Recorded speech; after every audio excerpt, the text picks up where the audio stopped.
Assalamualaikum warahmatullahi wabarakatuh.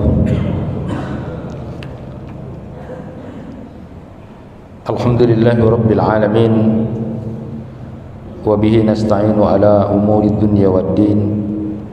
Ashhadu an la ilaha illallah wahdahu la syarika lah, wa ashhadu anna Muhammadan abduhu wa rasuluh. Allahumma salli wa sallim ala nabiyyina Muhammad wa ala alihi wa ashabihi ajma'in. Rabbi shrah li sadri wa yassir li amri wa hlul 'uqdatam min lisani yafqahu qawli. Amma ba'du. Bapak-bapak, ibu-ibu, jamaah kuliah subuh yang dirahmati Allah, pada kesempatan ini kita akan lanjutkan kajian mengenai sujud syukur. Bapak dan Ibu yang dirahmati Allah, Ibnu Qayyim itu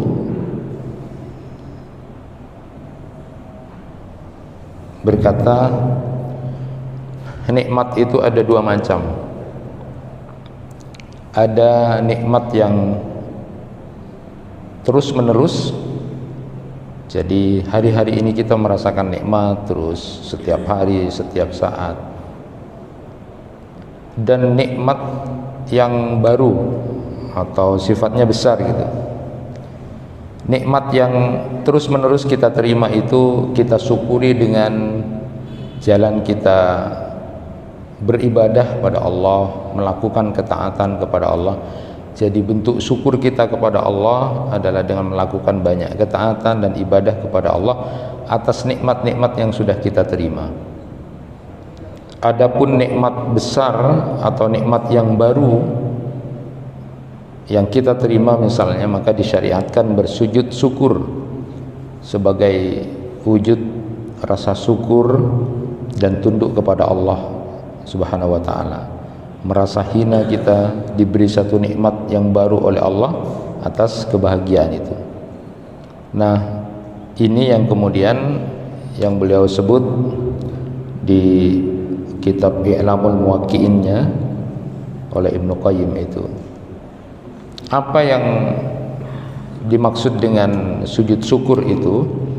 Sujud syukur itu adalah sujud yang dilakukan ketika seseorang mendapatkan sebuah nikmat baru atau terhindar dari kesulitan atau musibah sebagai wujud syukur. Jadi ada dua itu ya. Jadi yang pertama yang merupakan petunjuk dari Rasulullah SAW dan para sahabatnya ketika mendapatkan dua hal ini, yaitu yang pertama adalah nikmat yang baru besar, atau tercegah atau terhindar dari musibah atau sesuatu yang tidak baik. Ini sebagaimana ditegaskan oleh Imam Asy-Syafi'i dan juga dijelaskan oleh Syekh Abdurrahman Ali Bassam.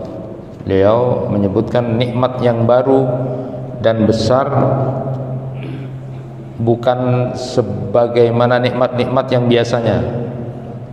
Kenapa demikian? Karena nikmat-nikmat Allah Ta'ala kepada hambanya itu sungguh tidak dapat dihitung dan tidak ada batasannya. Sebagaimana firman Allah di dalam Quran surat An-Nahl ayat 18, wa in ta'uddu ni'matallahi la tuhsuha innallaha laghafurur rahim.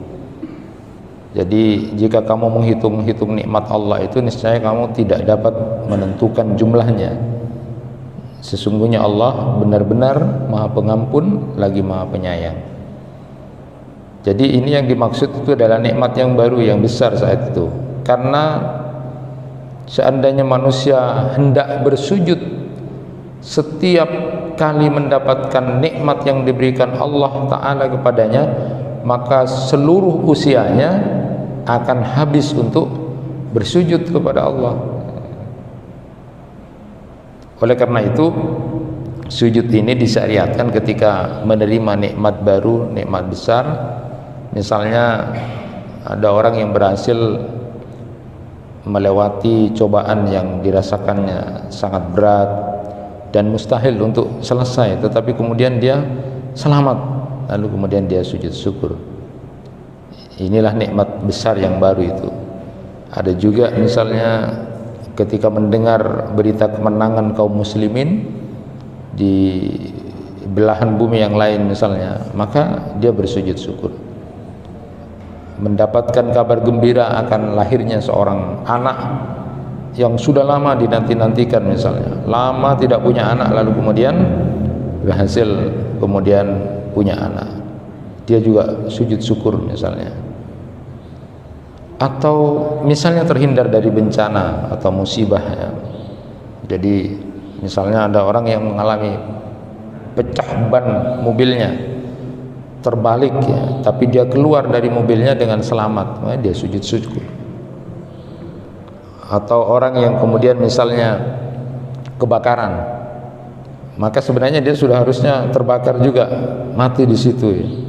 Tapi kemudian dia terselamatkan dari itu, dia sujud syukur. Atau sujud ketika ada pemimpin yang zalim mati misalnya, ada yang sujud syukur. Maka dalam keadaan ini disyariatkan untuk bersujud syukur kepada Allah Ta'ala atas hilangnya berbagai musibah atau bencana itu. Nah, disunnahkannya bersujud syukur ini bagi orang yang memperoleh nikmat yang baru atau terhindar dari bencana, itu ada dalam hadis yang diriwayatkan oleh Abu Daud. An Abi Bakrah anin Nabi sallallahu alaihi wasallam annahu kana idza ja'ahu amru sururin aw busyira bihi kharra sajidan syakiran lillah. Dari Abu Bakrah dari Nabi sallallahu alaihi wasallam bahwa sesungguhnya Nabi sallallahu alaihi wasallam bila mana datang urusan yang menyenangkannya atau beliau diberi kabar gembira dengannya, maka beliau bersyukur, menyungkur sambil sujud sebagai rasa syukur kepada Allah Subhanahu wa taala. Jadi dalam hadis yang diriwayatkan Imam Ahmad juga, sesungguhnya Abu Bakar ini ya menyaksikan Nabi sallallahu alaihi wasallam didatangi oleh seseorang pembawa kabar gembira ya, yang menggambarkan bahwa pasukannya itu mendapat kemenangan atas musuh mereka. Saat itu beliau berada dalam pangkuan Aisyah, maka bangkitlah beliau, lalu Nabi menyungkur sujud dan beliau berlama-lama dalam sujudnya. Baru kemudian mengangkat kepalanya dan berandak menuju kamarnya, lalu beliau masuk dan menghadap kiblat. Abu Bakar As-Siddiq pun pernah bersujud syukur ketika mendengar Musailamah Al-Kadzab itu terbunuh ya. Sebagaimana kita tahu bahwa Musailamah Al-Kadzab itu adalah yang mengaku-ngaku nabi. Setelah kemudian terbunuh kabarnya, lalu Abu Bakar pun kemudian sujud. Nah, apa hukumnya sujud syukur itu? Di kitabnya Wahbah Az-Zuhaili itu, di Fiqhul Islam wa Adillatuhu itu, jumhur ulama berpendapat bahwa sujud syukur itu hukumnya mustahab saja ya. Jadi bagi orang yang baru mendapatkan nikmat atau terhindar dari bencana, yang ini juga diungkapkan misalnya oleh Sayyid Sabiq dalam kitab Fiqhus Sunnahnya, juga Syekh Albani juga begitu menyetujui bahwa kalangan Syafi'i dan Hanabilah berpendapat bahwa dia adalah sunnah berdasarkan hadis-hadis yang menyebutkan bahwa Rasulullah SAW pernah melakukan sujud syukur ini. Ada beberapa hadis yang menunjukkan sunnahnya hukum sujud syukur ini, seperti dari hadis Abu Bakrah tadi yang saya bacakan. An Abi Bakrah anin Nabi sallallahu alaihi wasallam annahu kana idza jaa amrun sururin aw busyira bihi kharra sajidan syakiran lillah. Tadi sudah saya bacakan. Kemudian juga ada hadis Nabi Anil Bara ibni Azib radhiyallahu anna Nabiy sallallahu alaihi wasallam ba'asa aliyan ilal Yaman fadzakara al-hadis qala fakataba Ali bi islamihim falamma qara'a Rasulullah sallallahu alaihi wasallam al-kitab kharra sajidan syukran lillahi ta'ala ala dzalik. Diriwayatkan dari Al-Barra bin Azib bahwasanya Nabi sallallahu alaihi wasallam mengutus Ali ke Yaman. Kemudian Al-Bara' menyebutkan hadis ini lalu berkata, maka Ali mengirim surat kepada Nabi mengabarkan tentang masuk Islamnya seluruh suku Hamdan.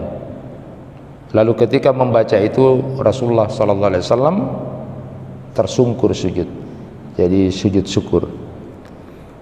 Ada pula hadis yang diriwayatkan dari Abdurrahman bin Auf radhiyallahu an, dia berkata, Nabi sallallahu alaihi wasallam bersujud. Beliau lama sekali dalam sujudnya, kemudian baru mengangkat kepalanya, kemudian bersabda, Inna Jibril alaihi salam atani fabasyarani faqala inna Allah azza wa jalla yaqulu man shalla alaika sallaitu alaihi wa man sallama alaika sallamtu alaihi fasajadtu lillahi azza wa jalla syukran. Jibril alaihissalam datang kepadaku, kata Rasulullah, dan memberi kabar gembira. Lalu dia berkata, sesungguhnya Rabbmu berkata kepadamu, siapa yang membaca salawat kepadamu, aku akan memberi salawat kepadanya, dan barang siapa memberi salam kepadamu, aku akan memberi salam kepadanya. Maka lalu kemudian kata Nabi, aku sujud kepada Allah karena rasa syukurku. Nah, selain hadis-hadis ini, ada beberapa riwayat dari kalangan sahabat yang dapat dijadikan dalil disunnahkannya sujud syukur ini. Di antaranya adalah Ali radhiyallahu an berkata,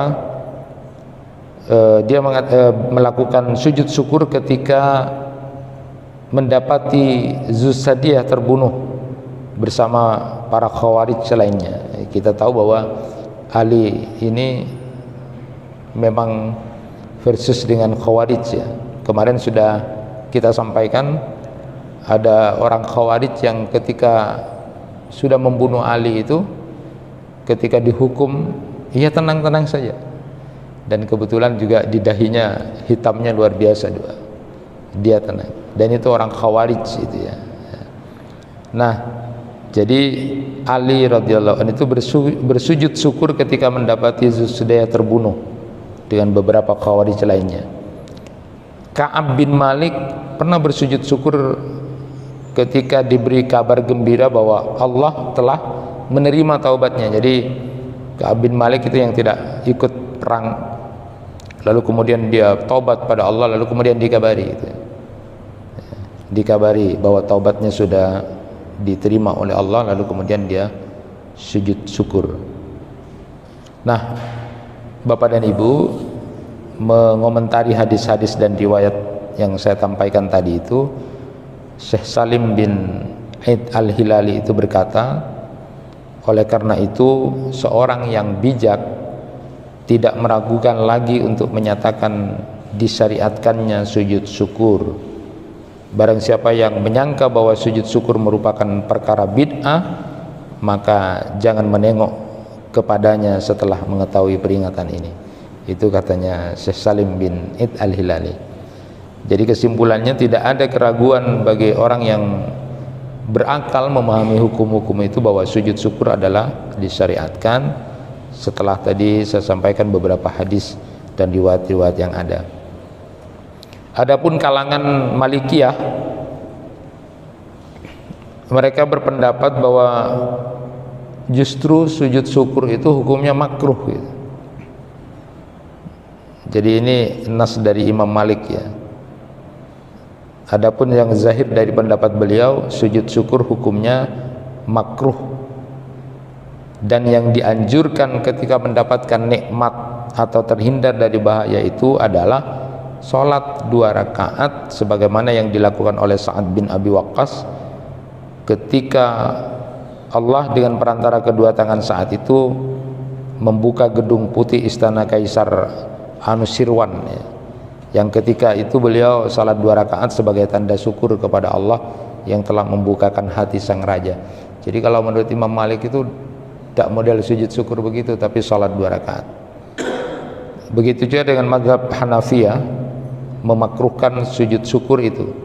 Hanya saja mereka menjelaskan dalil yang menunjukkan bahwa makruhnya tidak sampai tahrim, tapi makruh tanzih. Tetapi pendapat yang lebih rajih adalah pendapat jumhur ulama bahwa hukum sujud syukur itu adalah sunnah.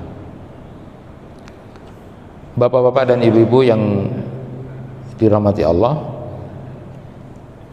ulama berbeda pendapat mengenai syarat-syarat sujud syukur ini. Ada sebagian ulama yang berpendapat bahwa dalam sujud syukur ini terdapat syarat-syarat yang sebagaimana syarat-syarat dalam salat, dan sebagian lagi tidak mensyaratkan syarat-syarat seperti waktu salat. Di kalangan Syafi'iyah dan Hanabilah menegaskan bahwa sujud syukur itu mempunyai syarat-syarat sebagaimana syarat sahnya salat. Jadi harus dalam keadaan suci, menghadap kiblat, menutup aurat, menjauhi najis. Jadi kalau beranggapan bahwa sujud syukur itu syaratnya seperti salat, ya berarti harus dalam keadaan suci atau dalam keadaan wudu, juga menghadap kiblat, juga terhindar dari najis, dan kemudian menutup aurat. Tetapi ada pula kalangan yang berpendapat, ya, dan ini kalangan Malikiyah, ya, memperbolehkan sujud syukur itu dalam keadaan tidak sedang berwudu atau tidak dalam keadaan suci. Jadi tidak mempersyaratkan taharah seperti salat. Orang namanya dapat nikmat kan tiba-tiba. Orang yang terhindar dari bahaya itu kan juga tiba-tiba, tidak mungkin lalu kemudian wudhu dulu gitu kan. Wudhu dulu dalam keadaan suci lalu kemudian baru sujud syukur. Maka itu tentu akan ada jedah waktu. Dan itulah kenapa kemudian dibolehkan tanpa harus syaratnya seperti waktu dalam keadaan salat. Syekhul Islam Ibnu Taimiyah memilih pendapat yang menyatakan bahwa takharah atau bersuci atau dalam berwudu itu tidak disyaratkan dalam melakukan sujud syukur. Imam Syaukani juga di dalam kitab Nailul Autarnya itu setelah menyebutkan hadis-hadis yang berkenaan dengan sujud syukur itu, beliau berkata tidak ada hadis-hadis dalam bab tentang sujud syukur ini yang menunjukkan ada syarat wudu serta sucinya pakaian dan tempat. Jadi bisa dibayangkan itu kalau memang selamat dari bencana kebakaran misalnya, ya mungkin kondisinya dalam kondisi tidak, mungkin ada auratnya yang terbuka, belum wudu dan sebagainya. Karena dia merasakan nikmat, sudah terhindar dari bahaya besar. Jadi kesimpulannya, ada hukum sujud syukur ini sama dengan sujud tilawah yang kemarin. Jadi ada yang mensyaratkan itu harus bersuci, tapi juga ada yang tidak harus. Siapa yang menganggap sujud tilawah itu seperti sholat, ya, seperti sujud syukur ini, maka dia juga akan menganggap sujud syukur itu seperti sholat, yaitu disyariatkan dengan bersuci, menghadap kiblat, takbir, salam dan lainnya. Sebaliknya kalau dia menganggap bahwa sujud tilawah termasuk diantaranya sujud syukur ini tidak seperti sholat, maka dia menghukumi sujud syukur tidak harus dengan pakai wudu, menghadap kiblat dan melakukan takbir dan salam itu. Kemudian tentang tata cara sujud syukur, kalangan Syafi'iyah dan Hanabilah menegaskan bahwa tata cara sujud syukur itu sama dengan tata cara sujud tilawah di luar salat. Jadi jika seseorang ingin bersujud syukur kepada Allah, maka tata caranya adalah pertama menghadap kiblat, lalu bertakbir, sujud sekali sujud saja, lalu baca bacaan sujud, kemudian bertakbir, setelah itu mengangkat kepala. Sudah selesai itu. Jadi ketika bangkit dari sujud maka tidak perlu bertasyahud, tidak pula mengucapkan salam ya. Cukup kemudian takbir lalu kemudian bersujud, lalu baca doa sujud subhana rabbiyal a'la, lalu bangkit dari sujud Allahu akbar, udah selesai ya. Tidak perlu dengan tasyahud, tidak perlu dengan salam ya. Syekh Utsaimin itu berkata, sujud syukur itu dilakukan ketika terhindar dari sebuah musibah atau mendapatkan sebuah kenikmatan. Jika dilakukan maka itu sama seperti sujud tilawah di luar sholat. Ada sebagian ulama berpendapat bahwa sujud syukur itu dilakukan dengan wudhu dan takbir, dan sebagian lagi berpandangan bahwa hanya terdapat satu takbir saja, kemudian menyungkur sujud dan berdoa setelah membaca subhana rabbiyal a'la. Jadi tidak perlu takbir lagi. Jadi Allahu akbar, jadi gembira gitu, senang atau terhindar dari musibah, lalu bertakbir Allahu akbar, sujud. Setelah itu bangkit tanpa takbir lagi. Nah, jamaah yang dirahmati Allah, tentang sujud syukur pada waktu yang terlarang, ini ada pendapat satu dari kalangan Hanafiyah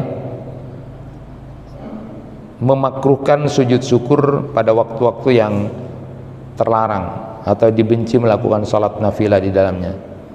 Sedangkan pendapat dari Hanabilah, pendapat Imam Ahmad itu, pengikut Imam Ahmad berpendapat bahwa tatawu itu tidak sah jika dilakukan pada waktu-waktu terlarang itu, walaupun mempunyai sebab-sebab sujud syukur, dan tidak boleh bersujud syukur ketika sedang mendengarkan khutbah Jumat. Dan ini cuma pendapat dari dua kalangan, jadi Hanafiyah saja yang memakruhkan, termasuk kalangan Hanabilah. Tetapi ulama yang lain kemudian membolehkan. Jadi karena sifatnya sujud syukur itu adalah pada saat itu, maka tidak paham ini waktu terlarang atau tidak. Jadi dibolehkan. Hanya kalangan Hanafiyah berpendapat kalau itu adalah waktu-waktu yang dilarang atau tidak disukai untuk melaksanakan sholat sunnah nafilah atau sholat sunnah yang lain, maka juga tidak bagus dilakukan pada waktu-waktu yang terlarang itu. Nah, Bapak dan Ibu yang dirahmati Allah, tentu kalau kita kembali kepada apa yang disampaikan oleh Rasulullah sallallahu alaihi wasallam kepada Rabi'ah bin Ka'ab al-Aslami, salah seorang pembantu Rasulullah sallallahu alaihi wasallam, yang ketika disuruh minta oleh Rasulullah lalu meminta ingin bersanding bersama dengan Rasulullah, lalu kemudian Rasulullah sallallahu alaihi wasallam mengatakan kepada Rabi'ah bin Ka'ab al-Aslami, fa'inni 'alaika bikasratis sujud, bantulah aku untuk memenuhi keinginanmu untuk bisa bersanding denganku nanti di surga itu dengan memperbanyak sujud. Maka memang ulama hadis menyebutkan bahwa di situ artinya banyak-banyaklah melakukan sholat. Tetapi juga ada yang mengartikan bahwa ketika kita suka sujud dengan sebab-sebab tertentu, termasuk nikmat mendapatkan nikmat baru atau terhindar dari bencana, atau saat ada bacaan tilawah dan lalu kemudian kita bersujud kepada Allah Subhanahu wa taala, maka tentu itu adalah merupakan bagian dari sesuatu keinginan kita untuk mendekat dan kemudian menghambakan diri kepada Allah, bahwa tidak ada apapun kekuatan kecuali kekuatan yang diberikan oleh Allah Subhanahu wa taala kepada seorang hamba. Oleh karena itu dia lalu kemudian bersyukur kepada Allah Subhanahu wa taala. Dan ini yang terakhir saya sampaikan mengenai masalah hukum sujud syukur setiap selesai sholat. Kadang-kadang kita melihat ada orang-orang habis sholat itu dzikir, habis dzikir lalu kemudian sujud. Nah, itu sujud apa itu? Nah, Bapak dan Ibu yang dirahmati Allah, tadi sudah saya sampaikan bahwa sujud tanpa ada sebab itu, sujud tanpa ada sebab tidak dinilai sebagai sebuah pendekatan diri kepada Allah, tetapi itu juga tidak makruh, ya. Lain halnya jika dia melakukan setiap kali selesai sholat, maka hukumnya makruh. Dalam kitab Fatwa Al-Hindiyah itu disebutkan, adapun sujud tanpa sebab, maka dia tidak termasuk kurbah atau tidak termasuk bagian dari ingin mendekatkan diri kepada Allah, tetapi juga tidak makruh. Namun sujud yang dilakukan setiap selesai salat hukumnya makruh, karena orang-orang jahil berkeyakinan bahwa dia termasuk sunnah atau bahkan wajib. Nah, setiap perkara mubah yang mendorong ke arah keyakinan yang demikian hukumnya makruh, dan ini disebutkan di Az-Zahidi itu. Jadi itu kalau tanpa sebab, dia mengkiaskan apa? Mengkiaskan diri dia sujud syukur kepada Allah bisa sholat jamaah. Jadi karena dia sudah sholat jamaah gini, terus dia kemudian dikir, mau pulang tiba-tiba dia sujud. Apa kamu sujud apa itu? Asyukur Allah, engkau bisa sholat jamaah gitu. Nah itu kemudian itu dimakruhkan kalau setiap selesai sholat jamaah itu lalu kemudian sujud. Bahkan tadi disebutkan dalam kitab Fatwa Al-Hindiyah itu, kalau kemudian itu dijadikan kebiasaan, itu cara berpikir yang salah, ya. Beliau mengatakan bahwa menggunakan kias seperti itu tentang sujud, maka konsekuensinya mereka akan melakukan sujud syukur terus gitu, melakukan sujud syukur pertama, sujud syukur kedua, itu ada lagi yang malah 2 kali sujud lagi, setelah itu bangun lagi sujud lagi. Ditanya apa yang sujud kedua? Bersyukur kepada Allah bisa sujud tadi yang pertama itu. Nah, jadi kias seperti itu tidak dibenarkan. Menurut saya Utsaimin juga itu termasuk bid'ah, ya. Jadi man amila amalan laisa alaihi amruna fa huwa raddun. Jadi modelnya kan disuruh perbanyak sujud. Jadi habis sholat, dzikir, mau pulang sujud. Alasannya sujud pertama apa? Syukur pada Allah sudah bisa sholat jamaah. Lalu sujud lagi yang kedua. Apa yang kedua sujud? Engkau asyukur bisa sujud tadi sebagai sujud yang pertama itu. Nah konsekuensinya terus menerus itu, dan itu berbahaya. Nah jadi tidak diragukan lagi bahwa sujud semacam itu tidak disyariatkan.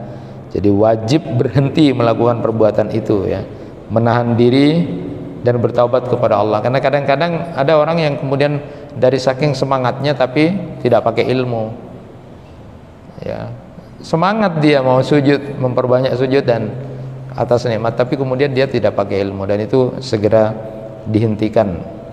Sama ketika saya di penjara itu di rutan, ketika menjelaskan bersama dengan para nabi itu, ketika menjelaskan tentang sholat, bab sholat itu, jadi misalnya tentang tanawu fil ibadah, ragam macam ibadah yang dicontohkan oleh nabi misalnya.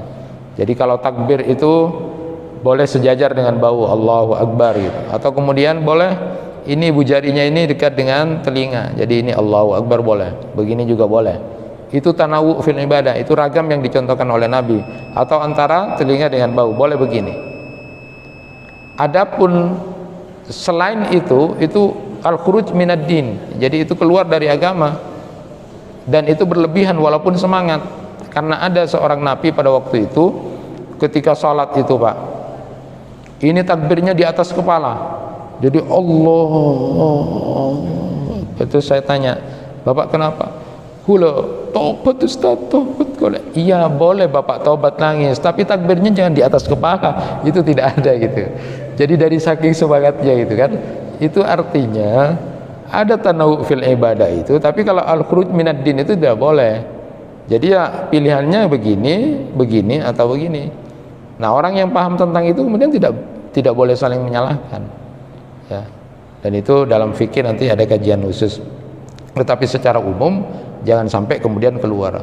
Sujud itu boleh, sujud, ya, ada ragam sujud dalam sholat. Sujud syukur, ada sujud tilawah atau sajadat, kemudian sujud sahwi yang nanti kita akan bahas pada insya Allah pada Selasa depan. Tapi ada sujud-sujud jangan di karang-karang sujud gitu kan. Tadi ngarang-ngarang sujud itu namanya. Jadi sujud karena bisa sholat jamaah, itu bukan nikmat. Bagi orang yang baru pertama kali sholat jamaah mungkin perlu sujud syukur karena itu nikmat baru, nikmat besar. Tapi kalau bapak-bapak yang sudah biasa sholat jamaah tidak usah sujud-sujud lagi, itu kan bukan nikmat yang baru gitu. Malah nanti sujud lagi yang kedua, karena syukur bisa sujud yang pertama tadi. Ya tidak selesai-selesai katanya Ibnu Qayyim tadi itu. Kalau mau menghitung nikmat Allah ya teruslah sujud dalam keseharian kita. Tapi sisi lain dari itu, saat kita melakukan sujud yang benar, artinya sujud yang disyariatkan, maka diusahakan pada waktu sujud itu kita berlama-lama dalam sujud, bahkan bisa menangis.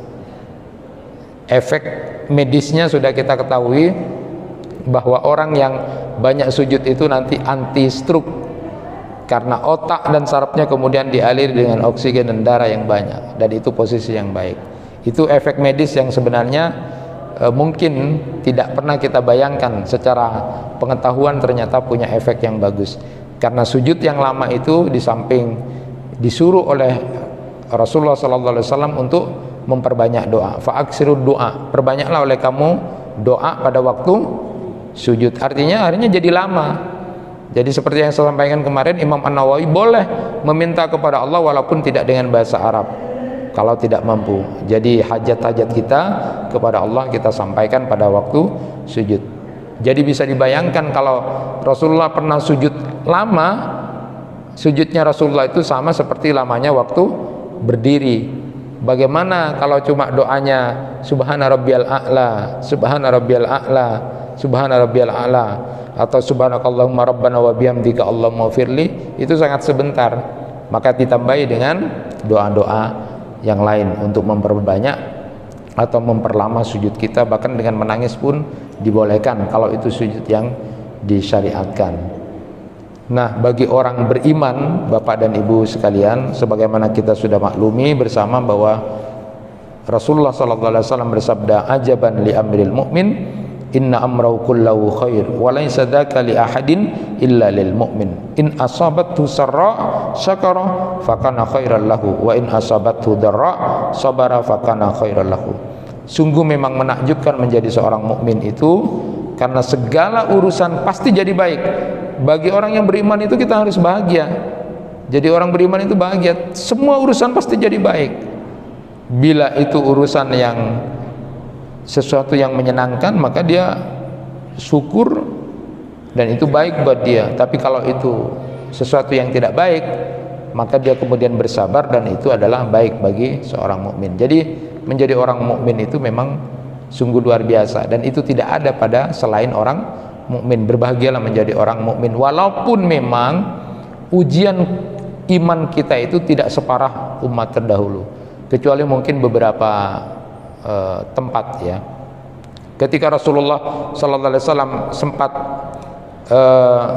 tiduran rehat di depan Ka'bah itu, lalu kemudian Khabbab bin Arad itu datang kepada Rasulullah dengan beberapa orang, karena minta kepada Rasul, ya Rasulullah, mintalah tolong kepada Allah, berdoalah kepada Allah agar kita segera menang, karena umat Islam pada waktu itu sering diembargo, sering sering disakitin gitu. Berdoalah kepada Allah, minta tolonglah kepada Allah.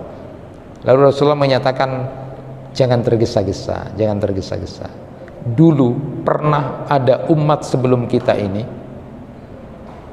yang ketika untuk mempertahankan iman itu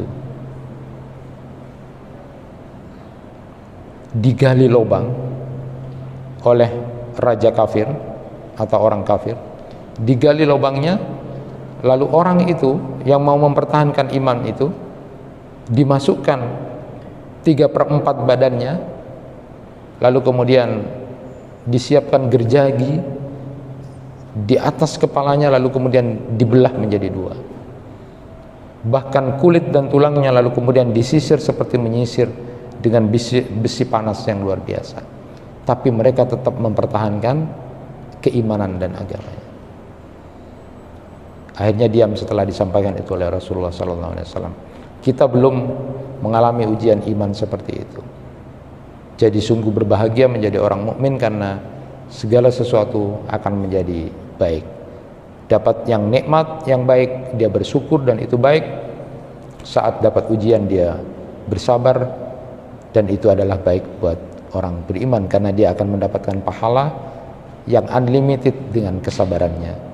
Teruslah menjaga iman dengan banyak bersujud kepada Allah. Subhanakallahumma wa bihamdika asyhadu an la ilaha illa anta astaghfiruka wa atubu ilaik. Kurang lebihnya mohon maaf. Wassalamualaikum warahmatullahi wabarakatuh.